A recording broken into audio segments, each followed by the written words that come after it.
Salam alaikum à tous les musulmans et que Jésus-Christ soit avec vous pour tous les chrétiens. Et que le shaitan reste avec vous les gars. Bon. Petite vidéo rapidement pour vous parler du combat entre Ngannou et... Comment ça s'appelle encore Ngannou et l'autre. Théma, j'ai même oublié son blaze les gars. Est-ce que c'est normal d'oublier le blaze d'un mec? C'est-à-dire le gars il est vraiment wanted, il est vraiment recherché le mec. Hein. Le mec est vraiment recherché. Les gens cherchent vraiment à savoir c'est qui. Ce Brésilien qu'on appelle Renan Ferreira. Je viens de me rappeler de ton blaze. Bon, j'espère vraiment que Ngannou va gagner ce fight, même si j'ai un gros doute. Et je vais vous dire pourquoi. Donc déjà, le premier doute que j'ai sur Ngannou, c'est quoi? Le doute que j'ai sur Ngannou, c'est que en fait, pour moi, Ngannou, en fait, il s'est embourgeoisé. T'as capté?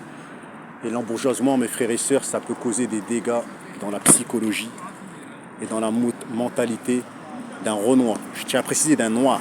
Parce que nous, les Noirs, on est constitués différemment de toutes les personnes, mes frères et sœurs, qu'il y a dans ce putain de monde.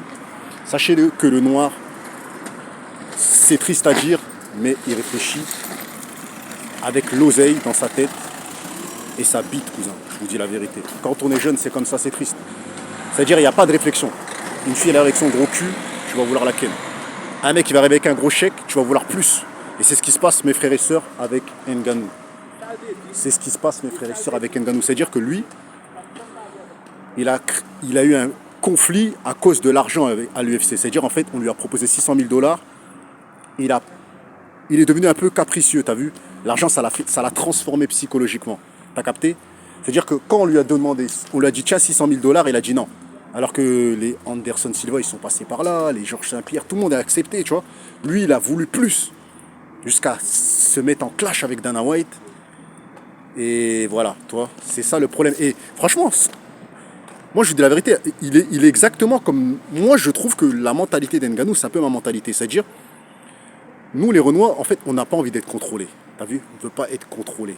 Ben lui, c'était exactement ça. Il s'est senti contrôlé dans son contrat, il s'est senti contrôlé dans son salaire, il s'est senti contrôlé dans son envie de faire de la boxe en même temps et de faire du MMA en même temps. Il s'est senti contrôlé, il a pété un câble. Et sur Dieu, je vous jure devant Dieu, la mentalité qu'il a, c'est la mentalité quasiment de tous les Renois. Il y a très peu de Noirs qui acceptent la soumission. Malgré qu'on nous a donné une image d'esclaves, de personnes pauvres, et de personnes qui sont prêtes à faire tout pour de l'oseille. On est prêt à tout faire pour beaucoup d'argent, pas pour peu d'argent. C'est ça la différence entre ce qu'ils nous disent de nous et ce qu'on est réellement. Tu vois, et ben Ngannou, en fait, quand il a vu qu'il est devenu très célèbre, et ben en fait, il a commencé à se dire, ben maintenant je vais négocier mon salaire. Maintenant, moi-même je vais contrôler, moi-même je vais, tu vois, jusqu'à ce qu'il se barre de l'UFC parce qu'il n'arrivait plus à contrôler. Il n'a pas accepté de se faire contrôler et il n'arrivait plus aussi à contrôler. Vous voyez le délire? Donc voilà, donc moi je trouve que Ngannou, il a une bonne mentalité, mais je trouve qu'il est devenu trop capricieux. Avec le temps et avec l'argent, avec les propositions des gros chèques de gauche à droite, ça l'a fait péter un câble.